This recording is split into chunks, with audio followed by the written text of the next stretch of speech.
Okay, well, hey guys.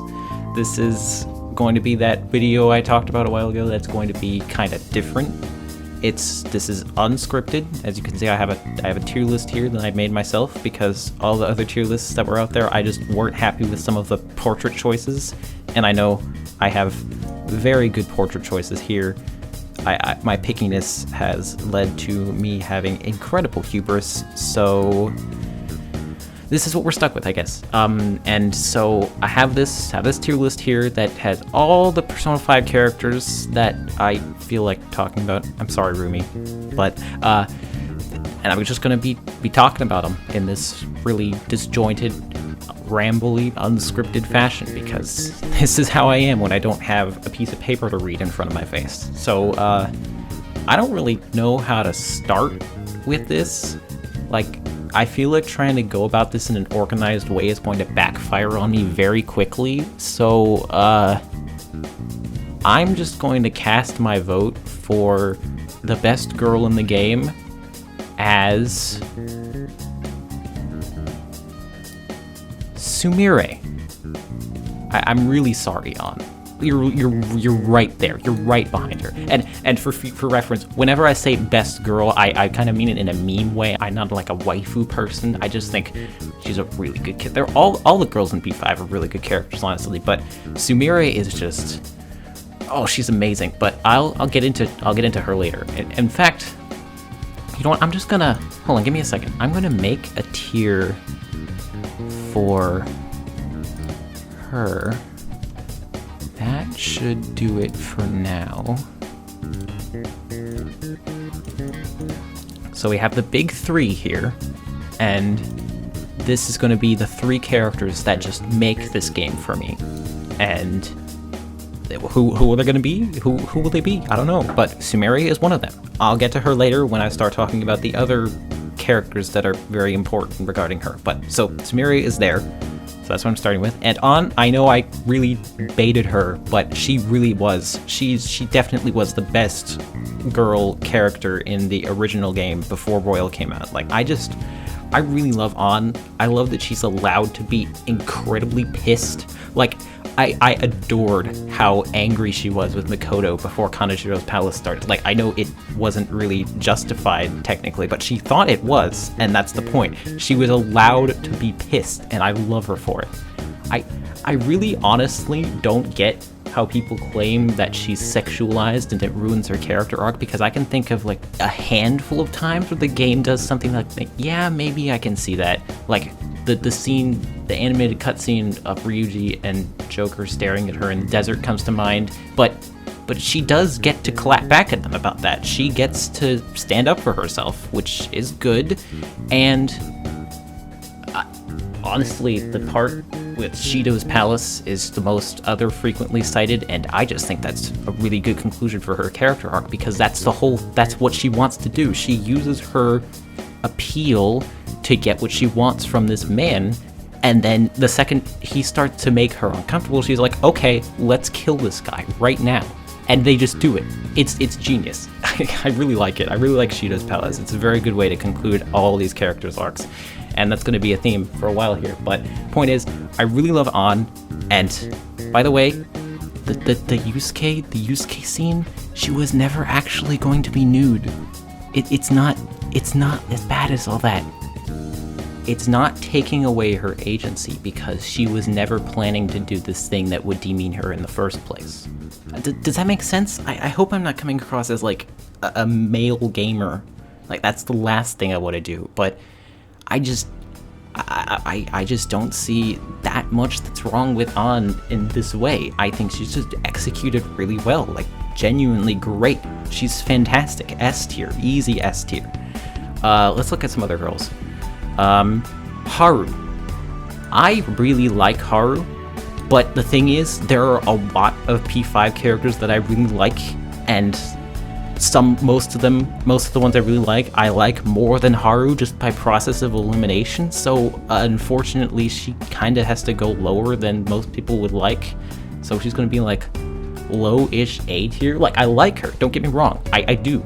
Even though Strikers very much frustrated me with how boring her playstyle is and how sort of done already her character arc was. Like, it was basically the same as for Okumura's Palace, in my opinion. Like, going against this figure that she used to admire but now has to change for their own sake.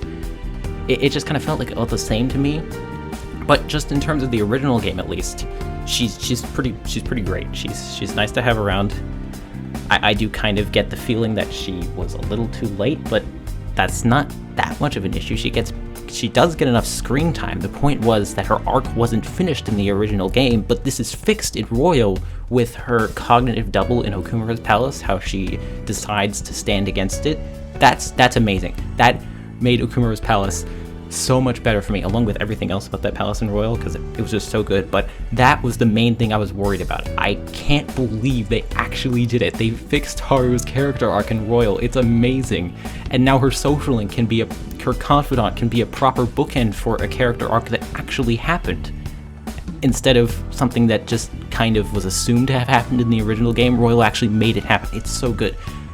I'm talking like she's one of my favorite characters, and she kind of is, but at the same time, I have a lot of favorite characters, and she's just kind of lower by definition. I'm sorry, Haru, but you just don't have the same kind. She just doesn't have the same kind of wow factor for me as some other characters do. But I really do. I really like her. Let's see. Sophia. Yeah, let's just jump to strikers. Sophia is interesting because she's good, but I feel like she's a little overhyped just because she gets more time to breathe. Like, she basically feels like just an average Persona party member, but the fact that she's in a game that doesn't have to build up 10 characters makes her feel more special than she is. I'm not trying to be mean to Sophia, I really do like her, but it feels like people give her character a little too much credit for just the fact that she's in a more loose story that can afford to let their characters breathe. And this is not a problem with the other guy I'm gonna bring up, but Sophia's good. I actually think I might like her a tiny bit more than it's a back and forth. I'll put her here for now. Put her in front of Haru for now. But she's good. I just think that she's only about as good as a typical Persona party member, and Ichinose's weird reveal as a villain doesn't help things very much, because Ichinose takes time away from Sophia's big moment by having to monologue everything, not only about Emma, but about her own backstory and about Sophia's backstory in just 2 scenes. That's not enough. We needed to have more of her backstory throughout the entire game, because, like I said in my Strikers video, she is ostensibly your friend ever since Sendai, but she just doesn't do anything except have that admittedly hilarious scene where she has to find Kanoe's business card, but it takes her a day because her room is so messy. That was hilarious. I really like that. But as a character and as a villain, she's kind of weird. Like, I can see that they tried with her, but she needed more time to do stuff, and she kind of takes away from Sophia's reveal. As a result, I'm kind of flip-flopping on where to put her. Probably she'll end up in middle of B, but she's good. I like her, but it needs some improvement. It just needs something more. She felt like kind of a step backward from some character that will not be spoiled yet. Alright, let's just get this out of the way. Mariko is just kind of whatever for me. She just doesn't do anything. I can see that she's a decent character, but she doesn't bring out anything special, in my opinion. I don't feel any different about her compared to the other villains. She's kind of she's there. I already talked about my grievances with her shadow, so we'll just move on. So I'll put her in D for decent. That's the thing, most Persona 5 characters are not bad. They're just less really good than the other ones are. So D isn't like horrible like it is on most tier lists. It's just D for decent, yeah. That actually, I'm just gonna put an F tier preemptively because this could get a bit ugly. I mean, not a bit ugly. There really isn't. I'm overreacting, but I'm just gonna add an F tier just to be safe, because I'm not entirely. I didn't script this, like I said. I don't know where this stuff is gonna go. really picky about the color with this. Give me a second. Yeah, that looks good. Now this is F tier, and all right. Jose is solid C. Like, he'd be higher. He's a good character, but he just doesn't do very much. He's very funny. Am I gonna put him in C and say I like him that much less than Ichinose? No, he's going in B. Actually, that's really weird to say out loud, but no, Jose does what he's supposed to do. He's just a fucking tease of a character. They're undoubtedly planning something with him. He's funny to watch for the time we get to see him, and he's just a good mystery, which is obviously the point. I can't wait to see what they've planned with Billy Hatcher over here, but yeah, he's funny, he's cute, I like him. His shop is very handy, and yeah, I just like it. Still trying to figure out if I put him above Ichinose or not. No, he's going here for now. Let's see. Yeah, like I said, there's no order to this. I have no idea who's going next. Let's do Iwai. Okay, Iwai is like slept on. He is amazing. Iwai is like, I'm actually debating on putting him in S tier, but no, I don't want to super bloat the S tier, so very high A. Iwai is fantastic. He is the best, well, aside from, he's the best, like, normal adult social link confidant, whatever, in the entire Persona series, and I am not compromising on this. He is just so good. His story is fantastic because it feels like it actually involves the protagonist in more than just a person to talk to about my problems. It sort of starts out like that, but as it goes deeper, Joker sort of becomes like this other player in this mob conflict. It's really fucking cool, and why really you get to see the massive depth his character has, because at first he doesn't really care about the protagonist, about Joker. He's just kind of like, whatever, you can work for me, whatever. But towards the end, he takes personal responsibility for Joker's safety, and he will not let Joker get hurt under any circumstances, and I think that's really admirable. He's just a dad. He's a dad character, and if there's one thing Persona is good at, it's making really strong dad characters, and I just can't get enough of him. Gun Dad is amazing. He's so good. And Kaoru is also voiced by Xander Mobus, by the way, in case you didn't know, which is very funny. But Kaoru brings out the best in him, and as you see through the end of his confidant, so does Joker. Joker brings out the best in him too, so they become like this family. Joker gets another family because he needed more of those. He needs all the families. Okay. Speaking of Persona making amazing dad characters, let's talk about Zenkishi. Zenkishi is fantastic. He is so good. He is not like Sophia, where he's like an average Persona party member just with more time to breathe. He is way above average. He is fantastic because he feels like the heart and soul of Persona 5 Strikers. He is the emotional core of the story, honestly, because he's new, he's a new face to latch onto, and they do a really good job of like contextualizing his role throughout the entire story. For the first half, he's a reluctant hanger-on to the Phantom Thieves as they go on this wild trip around the country, but after the halfway point, he starts to get a more personal stake in the conflict, and then after Kyoto's jail, he really starts to, he becomes a team member. He kind of already was a team member, but this just makes it official. He has a persona, he's a cool guy ready to kill, and he is that guy. He becomes like the serious, cool-headed guy, but not like in a lame way. He's really funny still. Like, Zenkichi is genuinely one of the funniest characters in the entire series. If we were ranking this based on humor, whoops, spoilers, Zenkichi would definitely be near the top. He's really, really funny, and he just adds so much charm and heart to this game that just would not be there otherwise. By being a new person to see the events of this game through, because the Phantom Thieves have been through all this song and dance before, kind of, it's just business as usual for them, but Zenkichi is completely new to this, and he just gets to experience this all for the first time, and that's so endearing to watch him go through it all through the course of an entire game rather than an arc. Again, That's not a knock against Persona 5. It has a lot to set up, but Zenkichi gets to benefit from this, and unlike Sophia, it's not the only thing supporting him. He has a lot more than just what Sophia has. And again, Sophia is good, but Zenkichi is fantastic. He's just amazing. And this is also in large part due to the voice acting. I said this in my Strikers video, but Tom Taylorson did exceptional. He makes Zenkichi so much funnier in lines that shouldn't even really be that funny. He's just hilarious. He does such a good job with the serious bits too. I really hope he's in more stuff from now on. He's amazing, and I need him to carry on the legacy of the two most iconic characters in video games, Gramps and Bunger. I wish you all the best in your career, Tom Taylorson. Fantastic work. Okay, let's move on to some less meaty characters now. Let's do the teachers. I'm just gonna put them all in.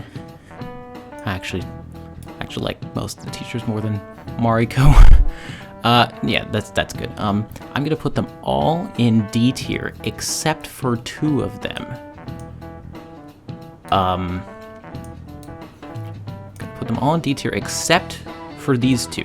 Ushimaru, because he has a distinct personality, he's really funny, and Mr. Inuai? Or is he... hold on. Persona 5 teachers. Shujin Academy. Teachers. Hiruta. Oh, it's Mr. Hiruta, of course. Okay, Inuai is that guy. I've never actually seen this picture before. Is this from the anime? Or is it like fan art? It's on Reddit, so you can never know for sure. That's really cool looking. I like that. He looks really funny in that. Anyways, Mr. Hiruta is just really funny. That lesson about crabs just cemented him as one of the best Persona teachers. Not that that's a very high bar, but Ushimaru, he might actually be low B just because he has a really strong personality out of all the teachers in this game, which already have more of a personality than most of the teachers in previous games, except Mr. Edogawa, but he's kind of an outlier. Ushimaru is really just consistently fun to watch just because he's kind of pissy all the time, and the chalk throwing that he does is a great way to show your social stats, and it makes you feel good to dodge the chalk for the first time. I think that's a memorable moment for every new player, just fantastic. And I actually really, really like his little story in Royal's third semester, where he becomes a nice guy who wants to let his kids have fun in their remaining school years, and he shows Featherman in class and lets Akira sleep. Joker. No, I'm just gonna give up. He lets Akira sleep in class, and he's just kind and nice, and it's so sad because it makes it clear that he wants to be a kind and nice teacher, but something happened, or he just can't allow himself to be nice, and Maruki's reality just lets him be that. It frees him. That affected me way more than the devs probably even intended it to, but it just adds so much life into this already brimming with heart and soul month of the game. It's amazing. Yeah, you know what? I am putting him in low B. Ushimaru is awesome just because of that alone, and because he's funny. But like, I care about that part way more than I probably should. That made me feel. This game is really good at making you feel for characters that don't even really matter that much, but I hope he's doing well. I hope he had a good summer vacation. Okay, I mean Emma as in both the AI and the final boss of Strikers. I'm gonna put Emma in, is she better or worse than Ichinose? I don't know, Ichinose is more of a character, but Emma just makes more sense. Like, actually, I'm gonna put no. But Emma just makes more sense. Like, Emma is an AI. It makes sense that she would ignore what's truly best for humanity by removing the desires, because it literally was not programmed to understand emotions by Ichinose. This was by design. So Emma's motivations for becoming a god make sense, more sense than Yaldabaoth over here, but there's it's just brought down by the fact that Emma is basically just Yaldabaoth too. And there's not much that can be said about that. It's just kind of a bummer, because this was one of the better executed god final bosses in the series, but it's dragged down by being another god final boss in the series. Speaking of another god final boss in the series, there's Yaldabaoth, who, yeah, I don't know. Just because Yaldabaoth did it first, it's kind of better than Emma, and there's a lot more going on in the Persona 5 final act than the Strikers one, with the twist about Igor and the Velvet Room and the depths of mementos, and that's all really, really good stuff, which is why I'm not putting Yaldabaoth like down here, because it's kind of boring, but all the stuff surrounding him is great. He doesn't need to be that interesting or great of a character, because he is more like a symbol than an actual character. He's a symbol of society. No, he's a symbol of, like, the control. Obviously, he's called the god of control, but he's a symbol of everything the Phantom Thieves need to stop, and he's very good to that effect. The final boss, his boss fight is really good. It's one of my favorite RPG final bosses ever, actually, because of the arms. The arms are just a really solid gimmick that is pretty simple, but that's kind of what you want in a gimmick. The boss fight is great. He has some memorable moments as Igor in the Velvet Room, and the whole thing surrounding Persona 5's final act with the twists and stuff is good. It's just good. I like it. Yeah, I'm gonna put him above you. She'll say fuck you. Okay. Actually, as a matter of fact, I'm gonna do this. Since I want to make it clear where the characters that I like stop, I'm gonna put... This is the gap. Any character above this gap is a character that I at least like, while characters below this gap are characters that I either don't care about or characters that I do not like or hate. But there really aren't that many of those, so we'll mostly be dealing with above the gap, which is very nice. Shinichi, let's just do another easy one. He isn't really a character, but I really don't know. This is completely personal, but I just think he's very good. Like, not good.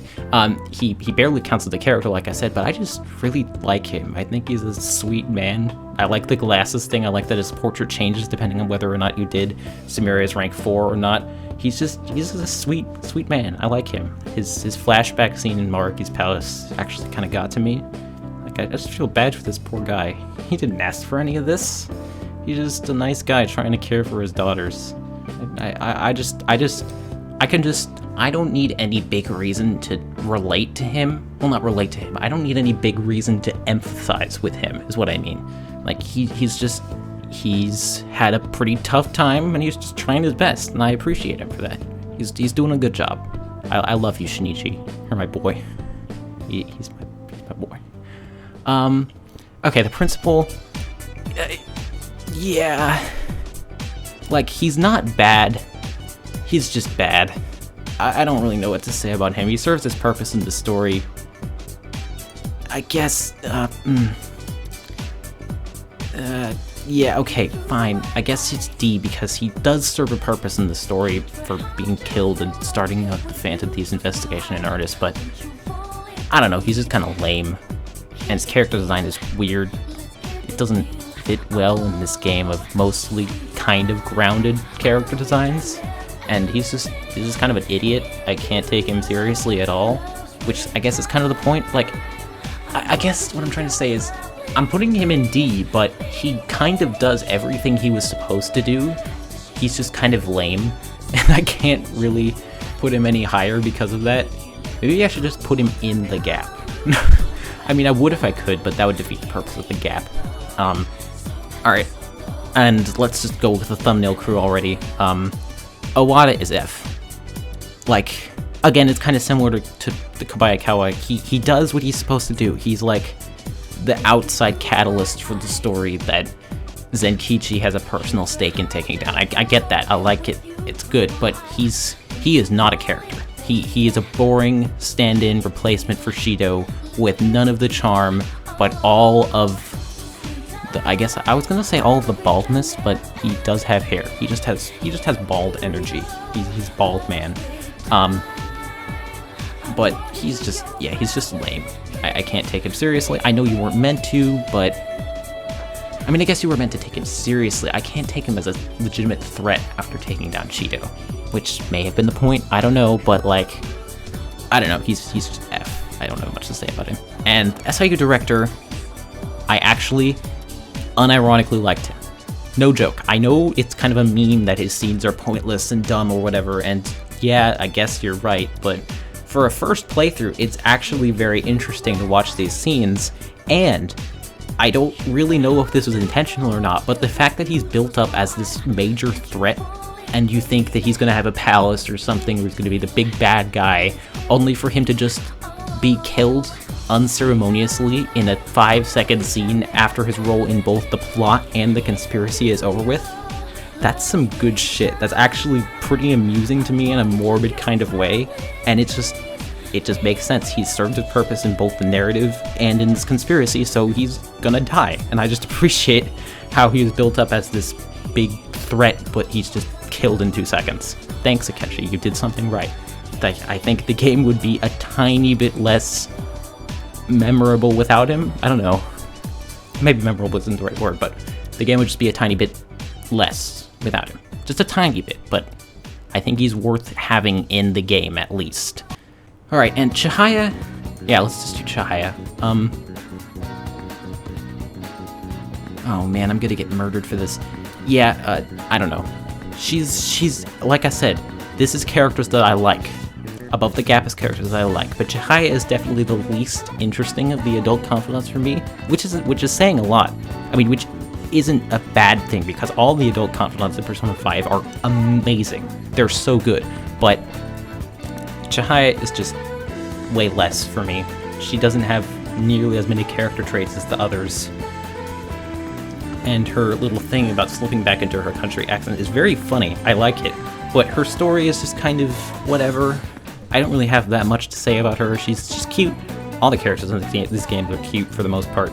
But I'm getting the hiccups. But I don't know.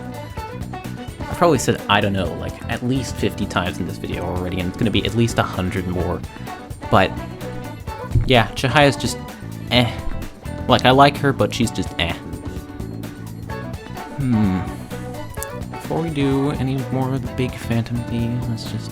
Yoshida is high B. I used to like him a little bit more than this, but he's just kind of... Yoshida I always liked as much as I do now, but other characters I have started to like even more than him, like Iwai and An and all these people up here. But Yoshida has just stayed consistent. He's been steadfast, and that's just kind of what you should admire about him anyways. He's always been there for you. He will always continue to be there for you. His story is solid, his character is strong and determined, and he's just a good guy. There aren't that many just good guys in stories like this. He's just nice to see. He's comforting. I really like him. Just... I haven't taken away as much from his story on repeated runs as I have from characters like Iwai and An, and if I had put more characters up here by this point, then I would have more ammo, but like Sai. I'm just going to put Sai, actually just going to spoil Sai right now. Sai, I'm just moving away from Yoshida now. Sai is fantastic. Sai is probably the third or fourth top 5 best adult characters in the Persona series, and it's not even close. Like, her and Zenkichi are basically just interchangeable in terms of their spot for me.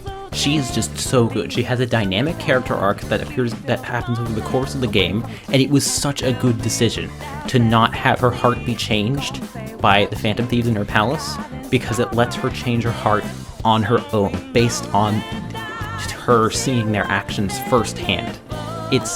It's incredible. She is such a good character. Her palace is amazing. Her boss fight in Royal is really fun, and she's just fantastic. I don't have that much else to say about her. She's just a really well-developed character that has a really big role in the game, develops over the course of it, and she's just fun, and she looks pretty, and she has a good voice actress, and yeah, she just kind of knocks it out of the park in every regard.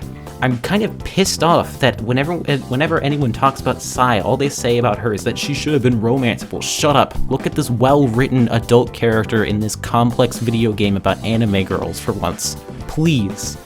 I know she's pretty. I think she's pretty too, but she's also incredible. She's so good. Please, just look at the character. Okay.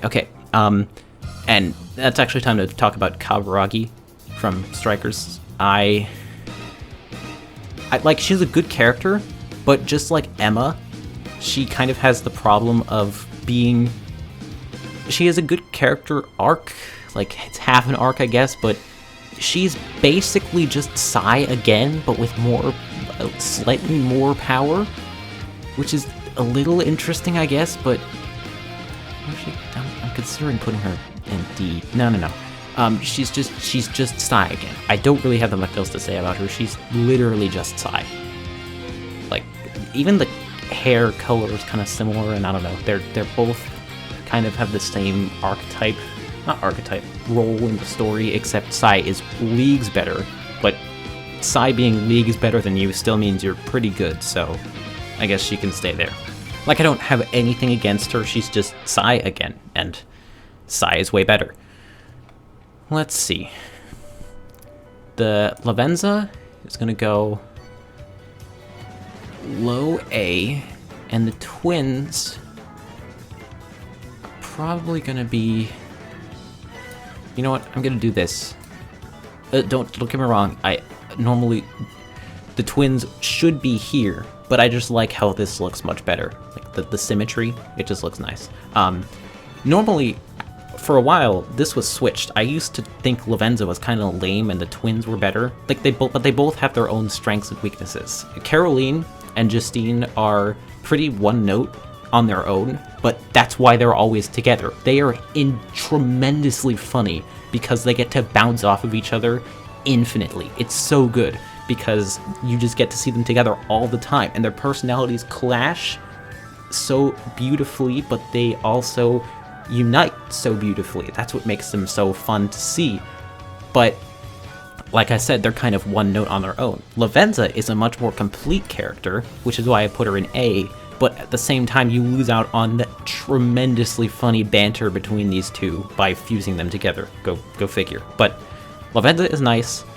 She's kind of basically non-existent in Strikers. She's unironically way better at Royal, but yeah, she's just good. The twins are also good, but just a little less so because of their one-note personalities. That is the point. I get that they're supposed to be separate, like two sides of the same coin, which for Lavenza, but that just kind of makes me rank them lower by default.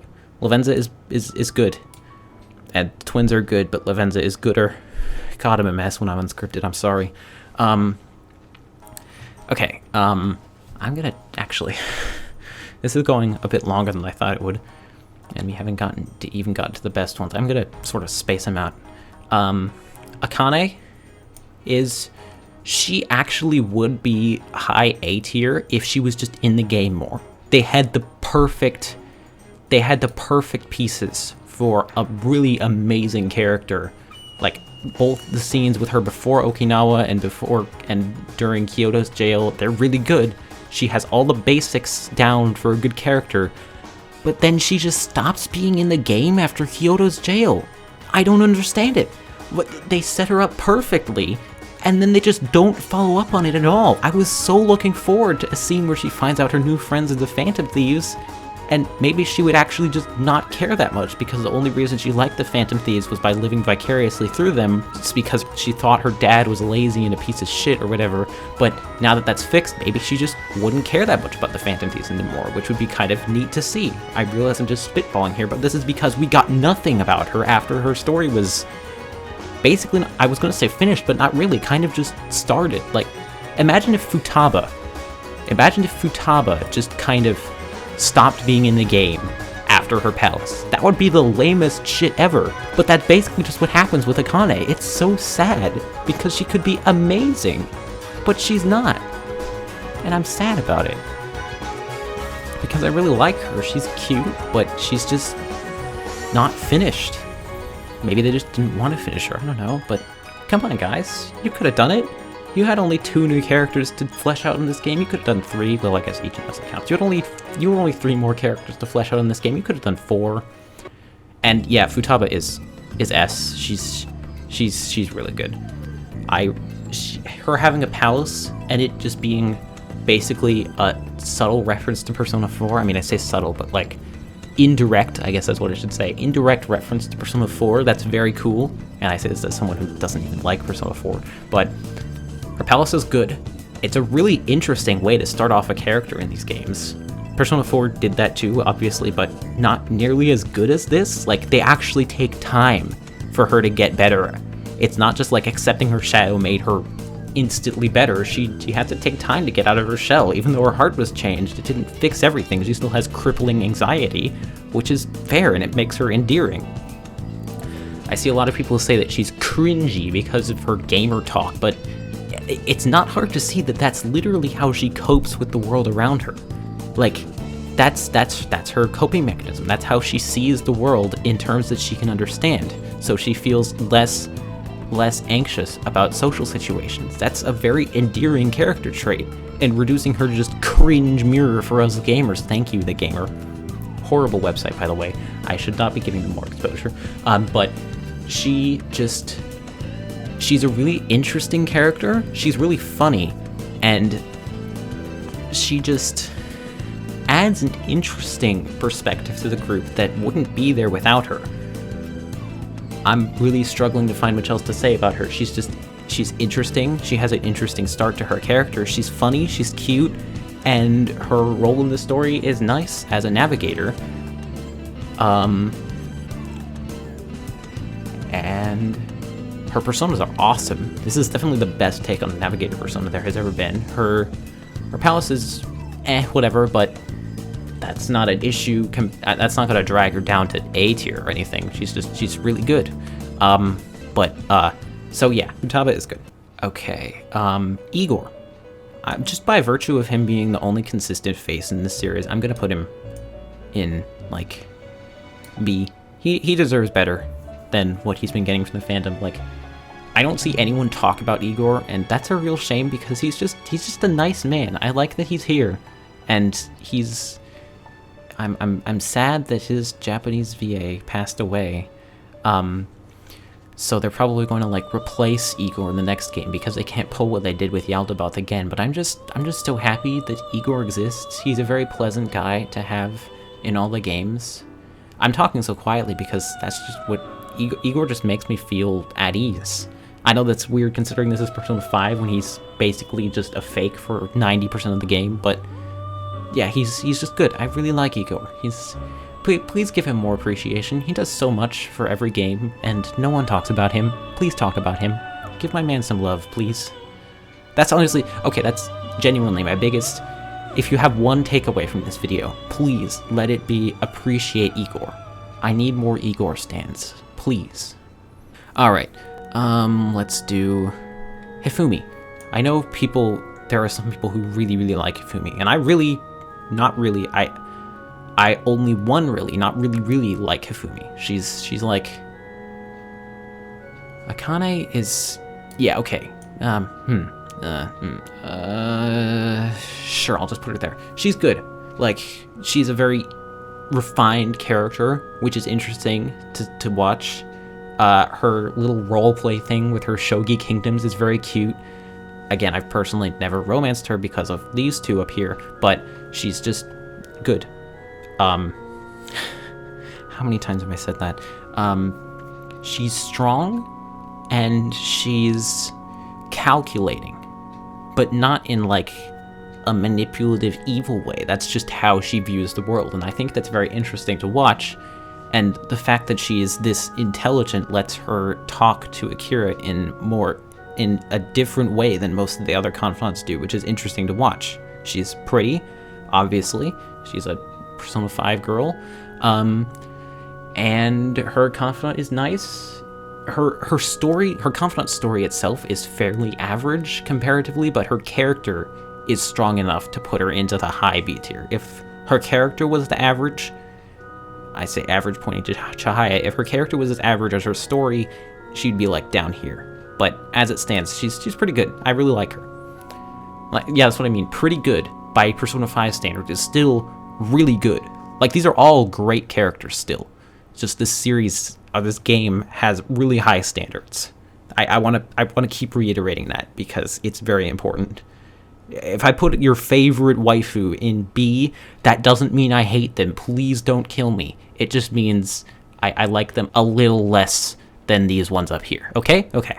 Alright, let's do a lightning round of all the villains. Kanoshida, S tier. Really good starting villain. Does a great job at making you hate them. Has personal ties to all the characters except possibly Akira, kind of, depending on how you view the story. But whatever. He's really good. His palace is solid. His boss fight is really good, especially in Royal with the added baton pass target. I'm so sorry, Shiho. But he's good. His palace is awesome. And he serves his purpose as a first villain spectacularly. This is not a list based on morals. This is how well written the characters are. If this was morals, he'd be like in hell tier down here, but below Owada, he'd be in hell tier. But this is how good a character they are, and he's really good. They knew what they were doing with this guy, and it's fantastic. His arc sets up the rest of the game perfectly. Madarame, he is key in the second arc of the game. What am I saying? This is so obvious. He's key to establishing the finer points of how the Phantom Thieves work. He is instrumental in Yusuke's development, and he's a more well-rounded character than the rest of the main villains, which is interesting. I'm gonna put him like... I wasn't thinking when I put him in S, I'm sorry. But he's like here. He's pretty good. He's kind of interesting in terms of the circumstances surrounding his villainy and not him as a character, if that makes sense.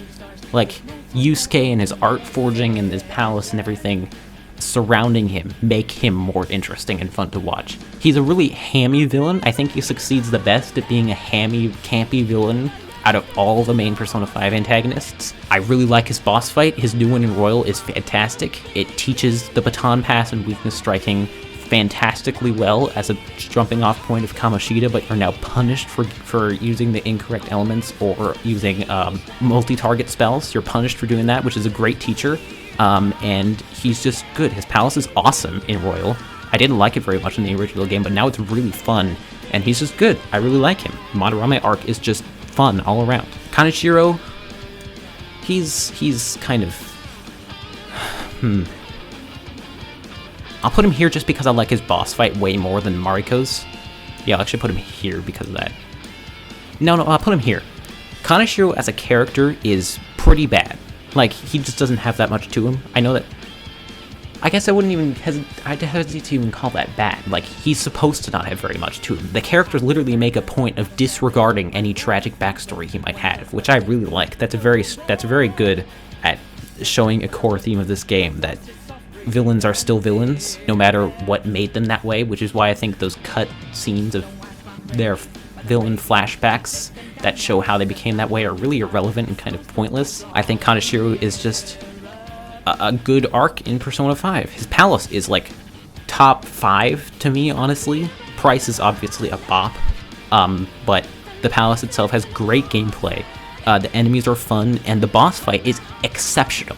The learning curve from the bosses in Persona 5 Royal compared to the original game is excellent. Kamoshida is a great teacher, Madarame builds on that, and Kaneshiro adds some of the finer points like technical attacks. It's very good. Making the first bosses easier to ease players in and make the learning curve better is not a point against the game. I can't believe people are mad that they made Madarame easier. He's the second boss. Anyways, Kaneshiro is awesome. They made his boss fight not suck, and I said Kaneshiro was awesome, but like I meant Kaneshiro's palace is awesome. They made his boss fight not suck, and him as a character is kind of elevated by that, even though he would be pretty low otherwise. Okumura is... his relationship to Haru kind of makes him a little better. Like, he's there. He is hilarious to watch as a shadow. I can't believe... disregard what I said about Madarame being the best campy villain. Okumura is miles better, just because of the way his voice is altered by him talking inside that fishbowl helmet. That's hilarious. I love it. And his boss fight, hot take, I can't believe I have to say this as a hot take, but his boss fight is amazing! It's so good! It brings all the mechanics you've learned together and tests you on them in a serious bout that's both dripping with symbolism and new life given to it by Royal. It's so good. I can't believe this is a hated boss fight. It's so mechanically complex and strategic, and you have to actually think to do something in it, and it's good. And Okumura himself, Shadow Okumura, is really funny, which makes regular Okumura feel better because you have associations with him from Shadow Okumura. He's an important part to take in the story. He's important. I'm running out of steam, but he's good. I think Okumura gets a little bit too much hate for outside reasons, and most of the palace stuff was already fixed in Royal anyway, so why are we still hating on this man? Let's grow up already. I am a new Okumura stan, Oziech. Please, initiate me. Anyways, let's see. Shido. Where's Shido? He is actually pretty godlike. Like, I'm hesitating to put him above Kanoshida. Like, they're basically equal to me. Shido is such an effective way to show what is everything against the Phantom Thieves at this point. He is an integral part of Akira's character arc because he does have one, believe me. And he is just a tremendous threat, which makes him intimidating. He is an intimidating man that succeeds at being a mostly oddly grounded villain as a result. Like, this is kind of how real world conspiracies work compared to Persona 2's New World Order or whatever. It's kind of, he's just kind of threatening. Not kind of threatening, he's really threatening. He has good voice acting, like actually great voice acting. He sounds kind of like a normal guy, just with that edge to him that lets you know that he's not to be taken lightly. But his boss fight is exceptional. One of my favorite boss fights of all time. It's so good. And his palace has been made even better in Royal. It's made much more personal by the added context to his boss fight. And the one-on-one duel at the end of Shido's boss fight is incredible, and it's just fun. His palace is just fun. It's a great almost final dungeon, and Shido himself is a great mastermind behind the game. I don't really know what else to say about him. He serves his purpose very well and is interesting for doing it. Not interesting, enjoyable for doing it, unlike Kobayakawa, who serves his purpose and sucks because of it. That's all the P5 villains. So Alice is like here. Yeah, right here. I like her. She's a fun villain, but her story felt kind of rushed. I already talked about her in my Strikers video, so I'm not going to say too much about her here, but she's good, just rushed.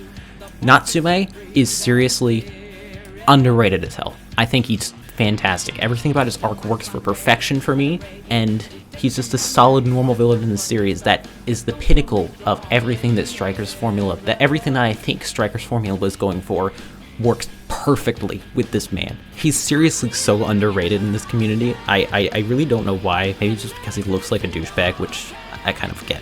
But again, I talked about him a lot in the Strikers video, so please go watch that. It was very fun to make, and I have poured a lot of time into it. Kanoe. Kanoe is, this is like the big three of Persona villains. Kanoe is so good for most of the reasons Shido is, actually. He's a different take on a character as powerful as Shido. He's everything that stands against the Phantom Thieves, but in a much more direct way, as opposed to being more like a symbol of oppression. Kanoe is like the anti-hero, just like his dungeon theme says.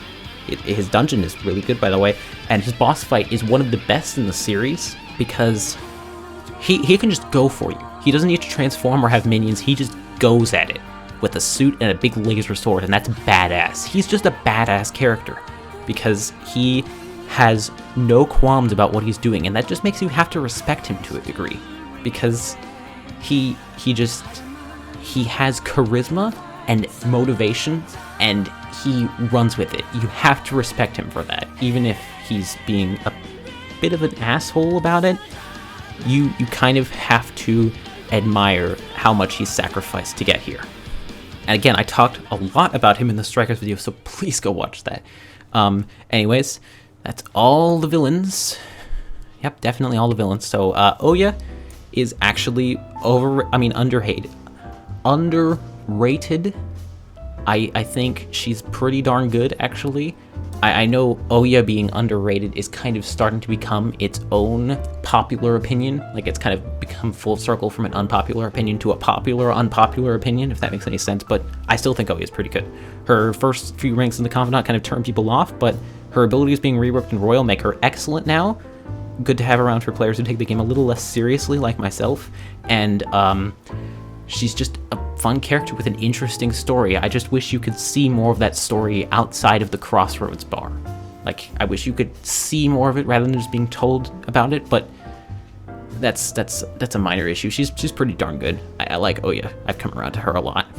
And speaking of characters I've come around to a lot, Morgana is like, it's like the tier list problem where you don't know if a character is better than some characters, but you don't want to put them in a tier that would be lower than them. I'm going to put him low S for now. I might change it later, but I've really come around to Morgana. I used to jump on the fan bandwagon and hate him too, but he's just good. I know this is rich coming from someone who hates Teddy, but Morgana is just Teddy. No, he's not. I'm not going to do a disservice. He's everything that might have worked in theory about Teddy, but it actually works here. The only problem I have with him is the execution of the argument scene before Okumura's palace. The build-up to it was great. I love how he's legitimately made useless, in quotes, as a party member, because Makoto is a way better healer than him at this point of the game, and An can do everything he can do, basically. So that's his inferiority complex reflected in the gameplay, which is just brilliant. Ed Futaba being the navigator, of course, adds on to that, but like, it's really smart to build it up like this, and the execution is a little whatever, but he's just a nice guy to have around. He's a really unique take on RPG flavor text that just makes it fresh to walk around and talk to things. I mean, inspect things. There's a plane going by. I'm gonna get some water, actually.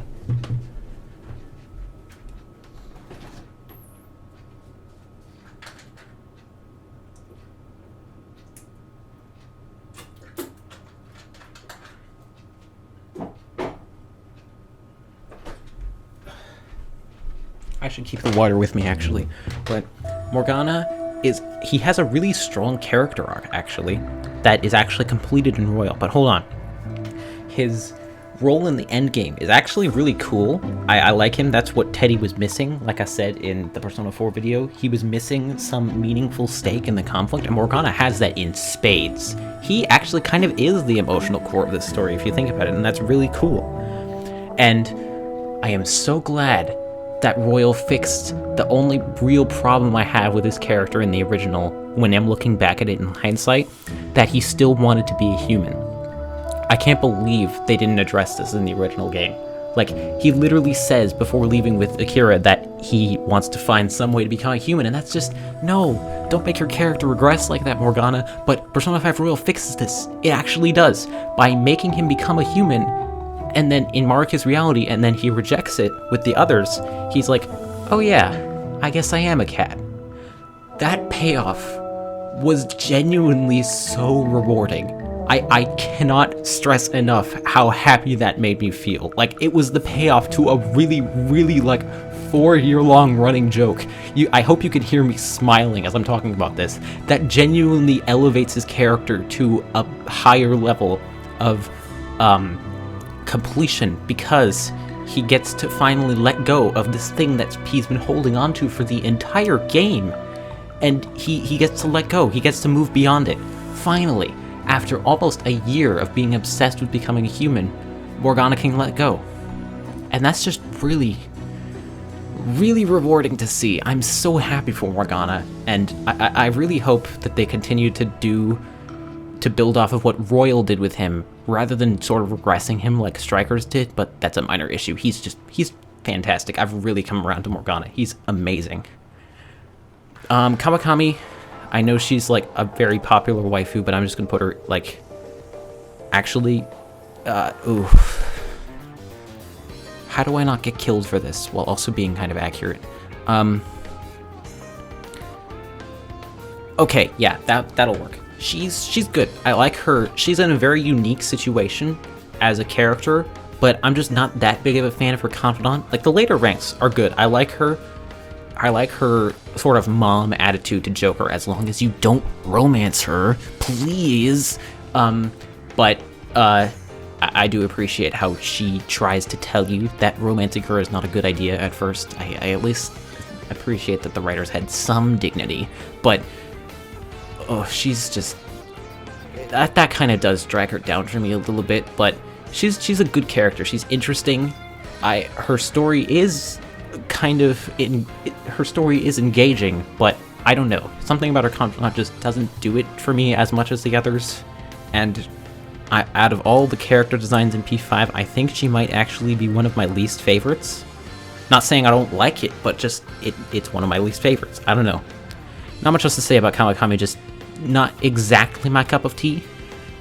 Wakaba is in a similar role to Ushimaru, and her role in the third semester makes her amazing. She was kind of just a nothing character in the original Persona 5 because all the information you had on her was from two very, very biased sources.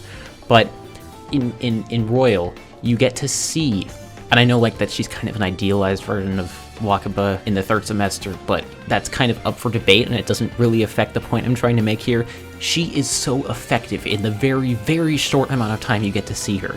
In just like the half an hour of voiced cutscenes that she has, probably even less, you get to tell. You can just tell why Futaba and Soshiro cared about her so much. It's kind of insane what her voice actors did in such a short amount of time. They made her feel so human, and it's kind of incredible, honestly.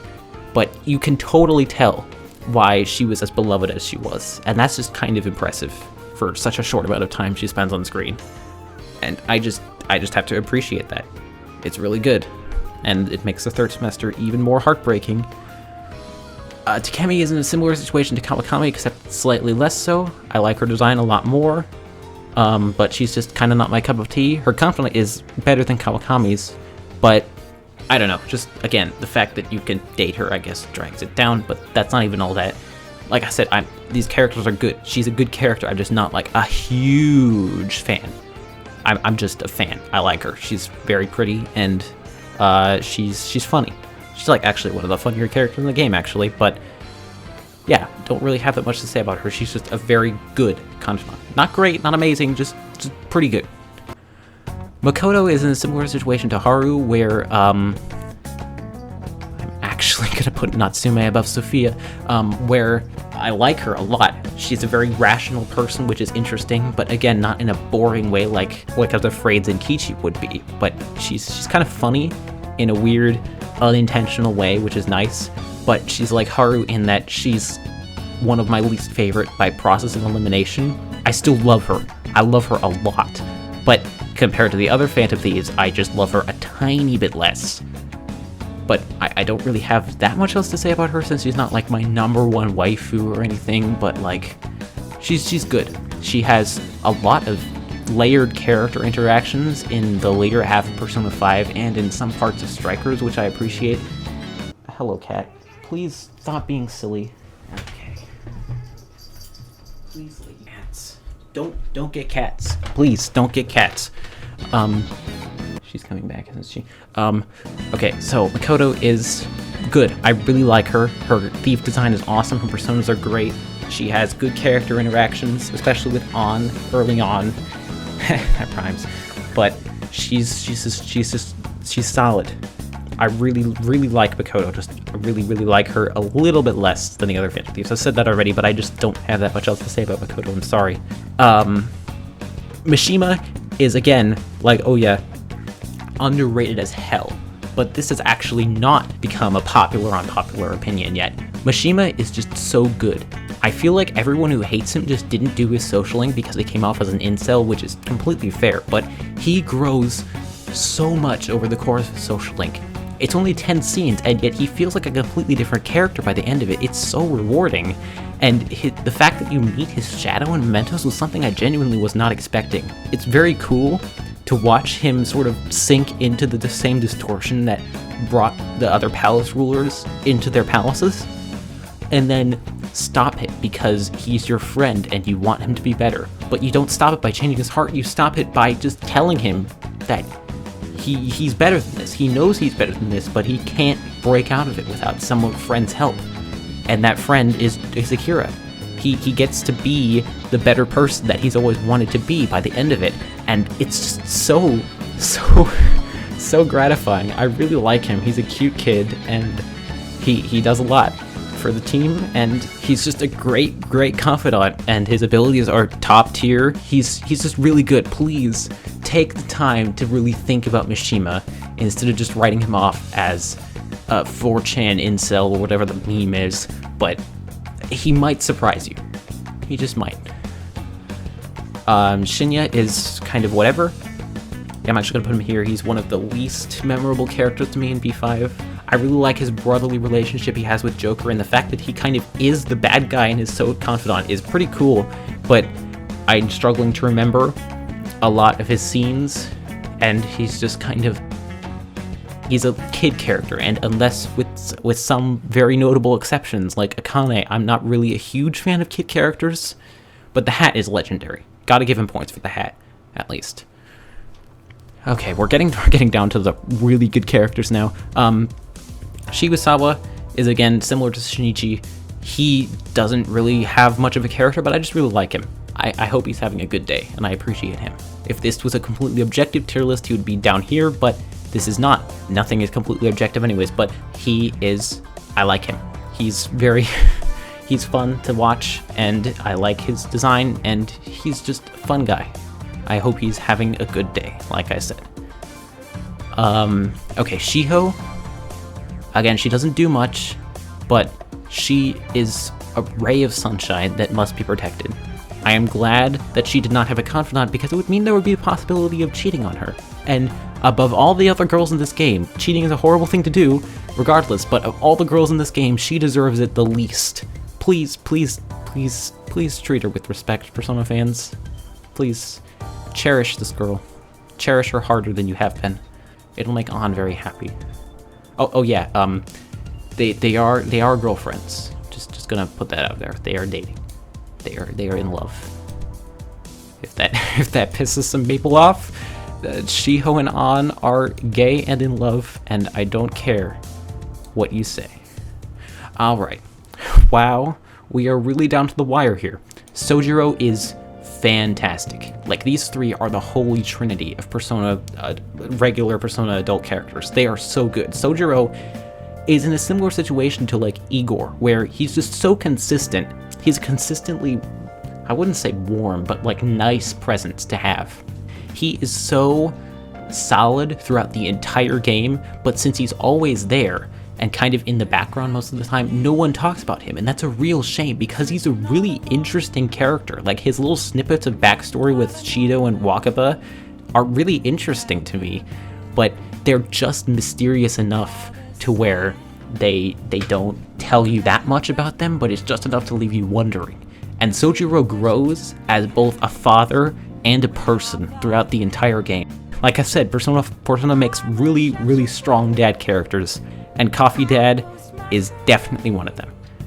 I probably would have more to say about him if it wasn't 11 p.m., but he's incredible. He's so good. I really like how he's just a constant presence for the entire game. Alright, Ryuji is, again, just like Sojiro actually, he's a consistent presence. He is the first nice guy that you meet in the entire game. And that's just, he kind of has his own little point for that. He's the first guy you ever meet who is just nice. He is probably one of the most consistently written characters in the entire series. He is just so friendly and nice to watch. He's funny, he's endearing, he's entertaining, he's... How many words can I use to describe the purest boy imaginable? He's just so unflinchingly kind, but not in, like, the soft way. He's kind in... Well, he is kind in the soft way, but he's kind in, like, the strong... How am I to describe this? He's kind in the same way... I don't know, he's just kind. But not in, like, the cute way, I guess. Like, he's not as tough as he'd like to think, but he is tough when it counts. He single-handedly saves Akechi and Akira's lives in Persona 5 Royal, which is just incredible. I love how they saved Rivers in the Desert for his entrance specifically. Like, that is a song reserved for the most powerful beings in the Persona 5 universe, and it plays for Ryuji.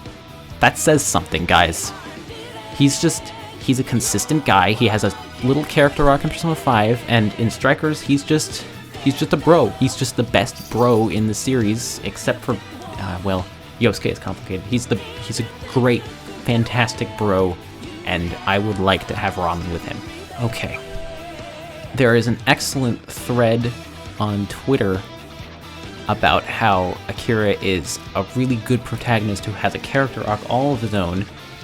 Yeah, I know this sounds insane because he's like a silent protagonist, but he isn't. He's his own person, and there's reasons for why he is a quiet guy, and he's amazing. He's one of the best protagonists I have ever seen. I could probably just make a whole video about Akira as a character and as a protagonist because he's just that good. I don't care how weird this sounds that I'm putting like a silent protagonist, that's in quotes, in S tier, in high S tier, but that's what's happening. He's that good, and I will have more to say about him at a later date. He is a dynamic, strong character of his own that benefits from being a protagonist in an RPG, and that's not something you can say about most RPG protagonists.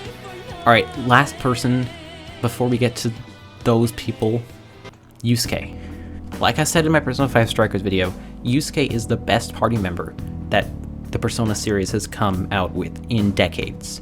He is not he is not an archetype that the series has done to death, like Ryuji or not like Ryuji or the dad character, even though Sojiro is amazing, but like he's new for the series at least. He is so just interesting. He has so many layers to his personality. He's refined, but also not afraid or not really aware that he's being to be eccentric and like kind of odd, but not in like a wacky haha weird guy way, but it's just he's just understated about it. He doesn't draw attention to it. He thinks what he's doing is completely normal, which is because he's grown up in such a weird place.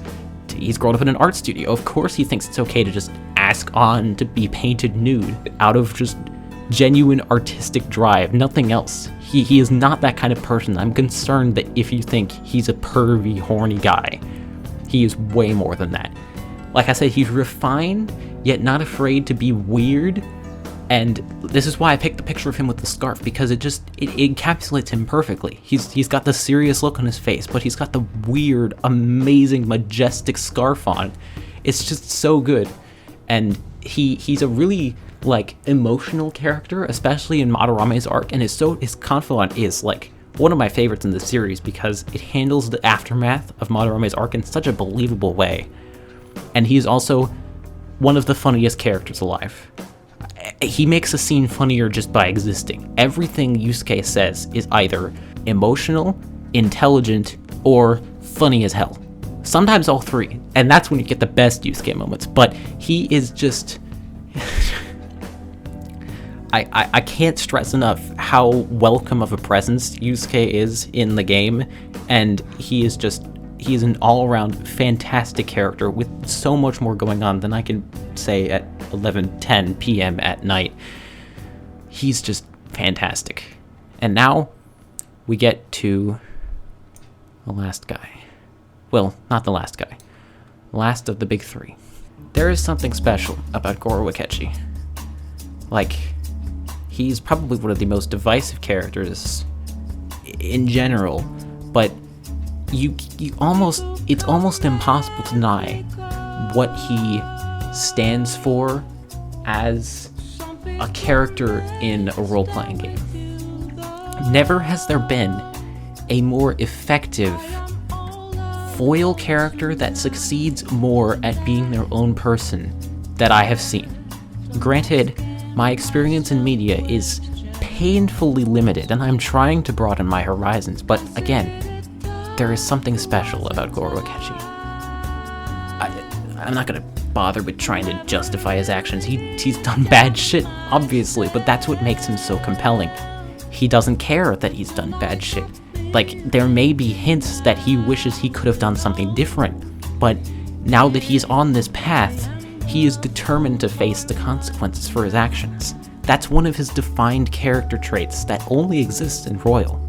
That's the thing about Royal. Royal just completed writing Akechi. I'm just not even going to bother talking about the differences between original Akechi and Royal Akechi because they're too numerous to count.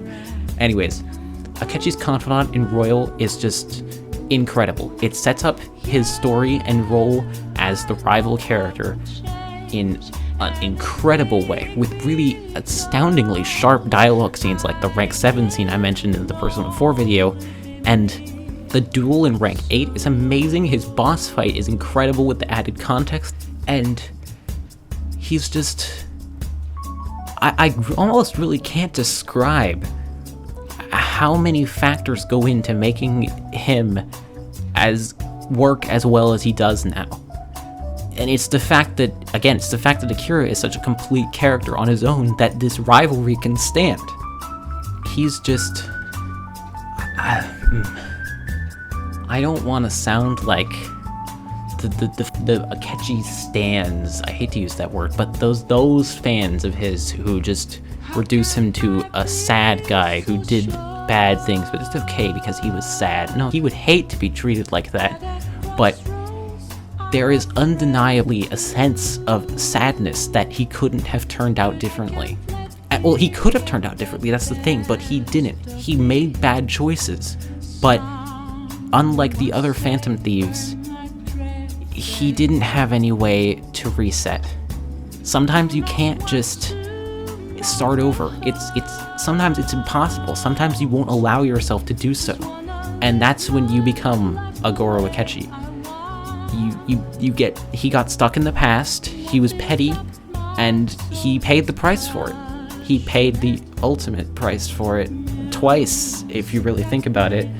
And it's his conviction and willingness to accept everything after he can view his plan and actions with hindsight that make him so interesting and thought-provoking to watch. Even if he is completely objectively wrong about some things in the third semester, like Maruki's motivations or whatever, he is undeniably a fantastic piece of the third semester puzzle. But the ultimate piece of the third semester puzzle, Takuto Maruki, is my favorite character of all time in any media ever made. His motivation, it kind of feels weird that he's this good, because on paper, it's so simple. Who knew all you need to do to make a good antagonist is just show their motivations to you before the story really kicks into gear with them. You get to understand everything about Maruki before he becomes an antagonist, to the point where there doesn't need to be a big monologue about why he's doing what he's doing, because you've done his confidant, so from what you know about his character from now, which is a fair bit, it makes perfect sense that he would do this. You don't even question it. And that's so genius, because the reason Maruki works so well is because he is completely and totally equal to you. As the player, as the protagonist, as Joker, as the Phantom Thieves, everything. He is your equal. You are doing him an immense disservice if you just reduce him to a regular video game antagonist. He is your equal. Never has a final boss deserved to win as much as Maruki has. He just has a different vision for the world, a one that's different from yours, and you cannot help but fight once you learn that your views are incompatible. That's why his speech at the end, the very end of his boss fight, is so heartbreaking, because it's kind of how you, the player, feels. You're sad that the two of you couldn't have come to an agreement. He's heartbroken that you and him couldn't have wished for the same reality. while his motivations may be rooted in his past, that doesn't make his actions any less well-intentioned. He really did just want to help people, and poor Sumire is no exception, and is probably the best example we will ever get of a character who was helped by Dr. Maruki. She literally says that herself, that she was helped by him. She says that without him, she might never have been able to move on from the loss of Kasumi in the first place. He gave her a grace period to sort of come to terms with the loss before she could do anything rash, as she put it, I think. While what he did to her has been hotly debated by many, there is almost no denying that he did it with the intent of helping her as best he could. It doesn't matter that you think it wasn't what she needed. He heard her say that it was what she wanted, and for Maruki, what a person wants is exactly the same as what they need. And regardless of how you feel about that, you can't help but admire a man who is just so desperate to make people happy.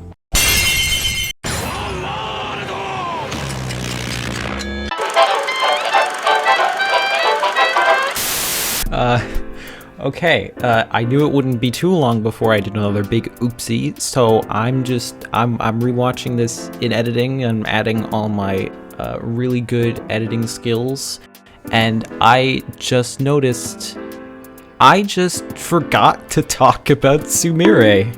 I really don't know how that happened. I think I thought I was gonna get to her when I started talking about Maruki, but then when I did, I just got so caught up in talking about Maruki that I forgot to talk about her.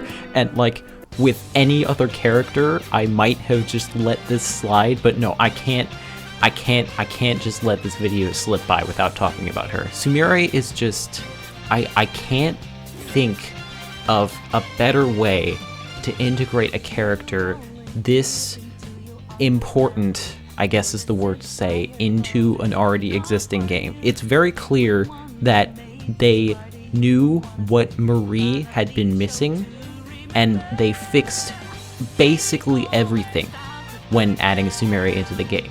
And I know there's a lot of complaints like she should have been playable in Sais or Shido's or Palace or fighting Yaldabaoth, or she was forced or stuff like that. Like, and I have to think, like, if she had been playable in Sais or Shido's Palace, not only would it have been really strange, like that she would not know what was happening, she would have to have everything explained to her, or she would just feel like she was just there and had no purpose, just kind of like Marie, except as a playable character.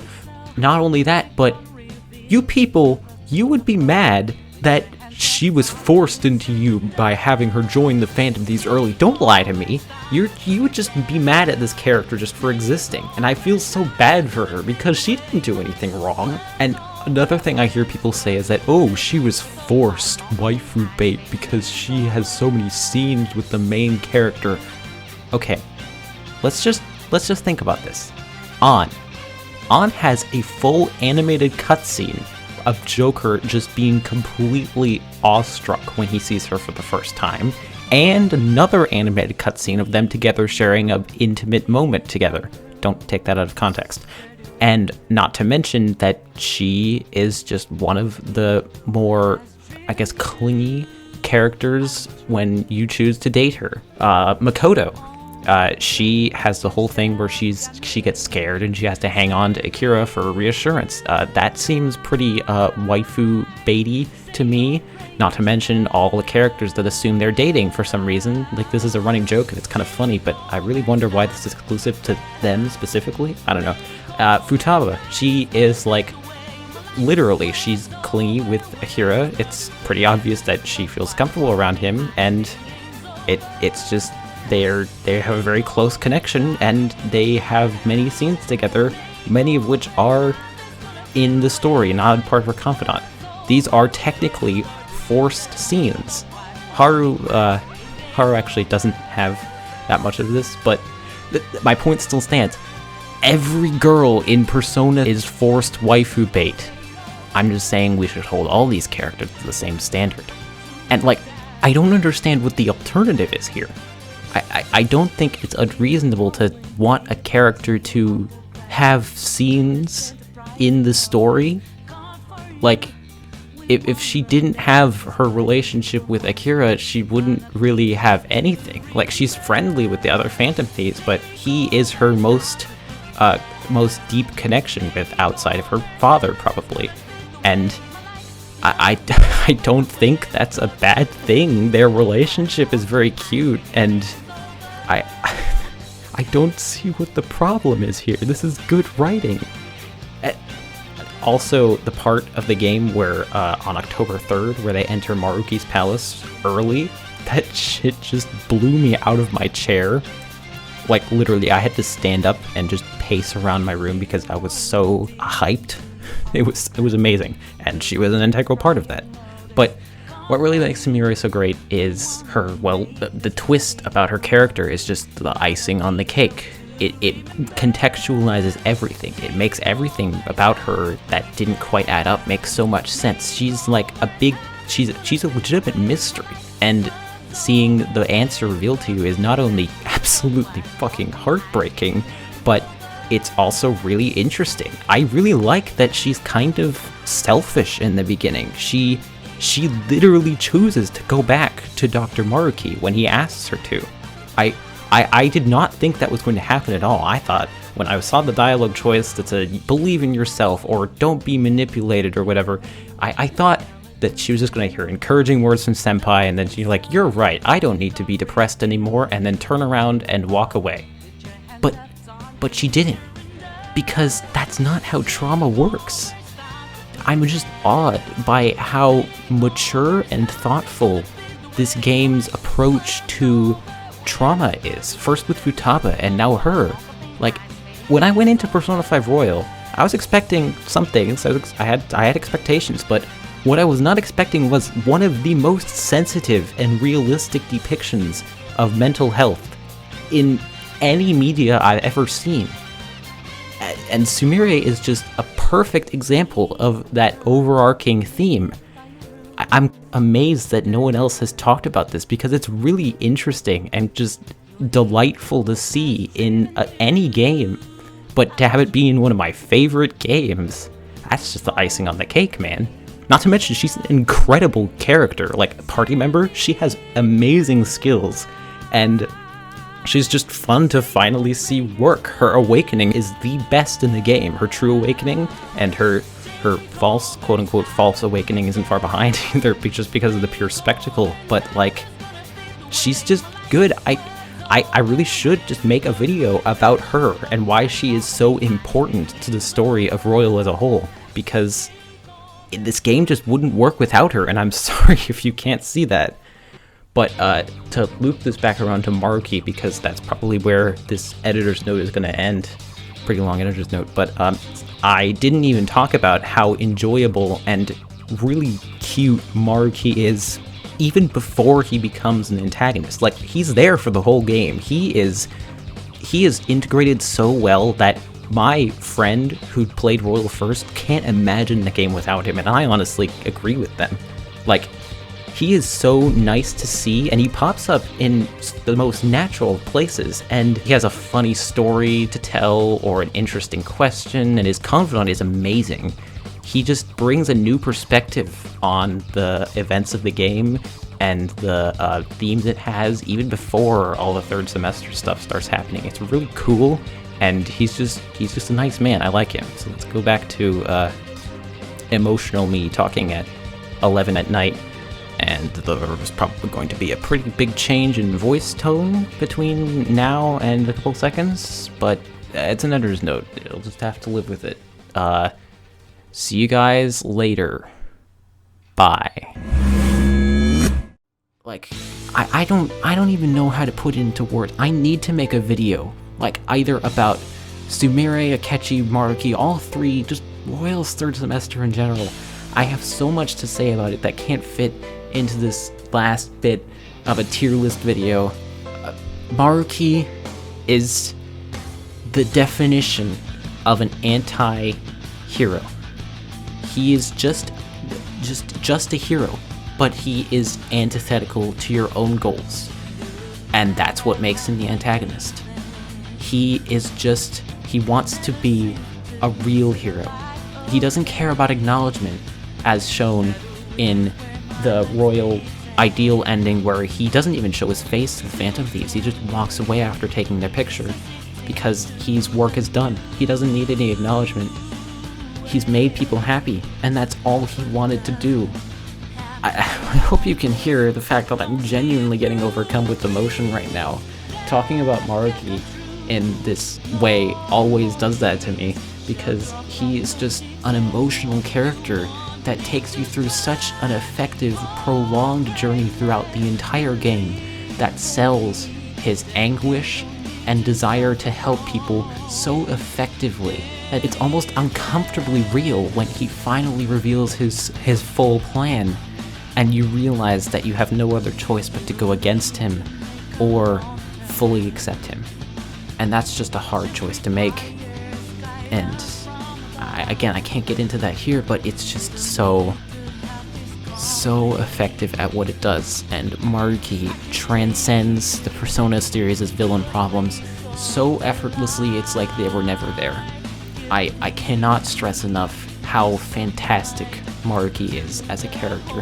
He is so unbelievably perfect in almost every way. A single miswritten line, a single even mistranslated scene would have caused him to come crashing down, and everything about him would have been ruined.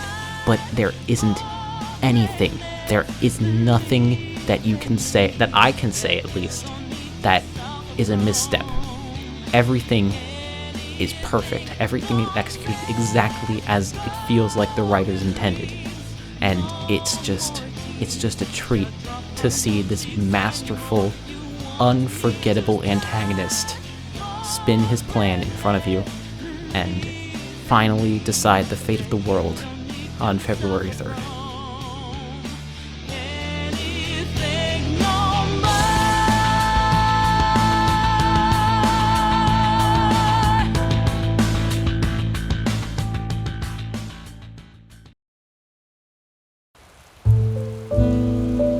Okay, hey guys again. I hope that was an interesting video to sit through again. Again, I said it was going to be pretty different from the usual. I hope you can't hear my PC chugging in the background.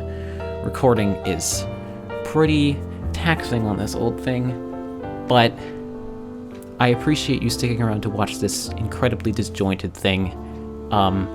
Thank you for watching, for clicking, for anything. Just for giving me your time. I appreciate you. I hope you have a pleasant day, or an even pleasanter night, depending on your time zone. But that's it for me. Stay safe, take it easy. See you when I see you. I have no idea when the next video will be, but I'll see you then. Take it easy. Again. Bye, y'all.